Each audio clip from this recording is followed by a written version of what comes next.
Zee 24 तास एक पाऊल पुढे। मुंबई आग्रा महामार्गावर नव्यानं बांधण्यात आलेल्या उड्डाणपुलाच्या भुयारी मार्गाच्या तोंडावर शनिवारी भीषण अपघात झाला। दरम्यान या अपघातानंतर पालकमंत्री छगन भुजबळ यांनी उड्डाणपुलाची पाहणी करून अपघात टाळण्यासाठी उपाययोजना करण्याच्या सूचना दिल्या। 24 तासांच्या आतच गोविंदनगर परिसरात भुयारी मार्गाजवळ सोलर सिग्नल यंत्रण आणि स्पीड ब्रेकर बसवण्यात आलाय। याचा आढावा घेतलाय आमचे प्रतिनिधी मुकुल कुलकर्णी यांनी।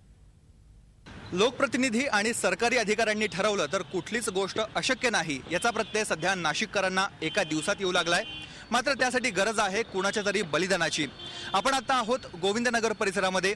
या ठिकाणच्या उड्डाणपुलाखाली असणारा हा भुयारी मार्ग, या ठिकाणी शनिवारी सकाळी एक भीषण अपघात झाला। या अपघातामध्ये एका तरुणाचा जागीच मृत्यू झाला, तर गंभीर जखमी अवस्थेत असणाऱ्या त्याच्या वडिलांचा 2 दिवसांनी उपचारादरम्यान मृत्यू झाला।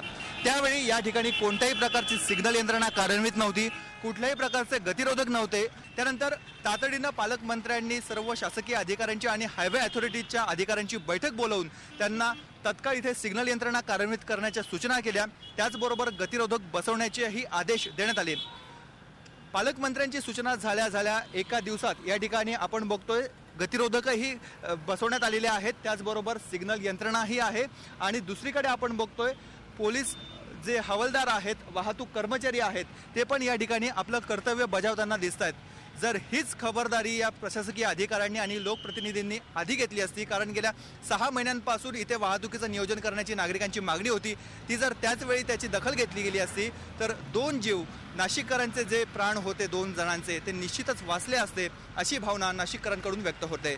Video journalist Lokesh Maycha, Mukul Kulkarni, Zee media, Nashik. Zee 24 तास एक पाऊल पुढे।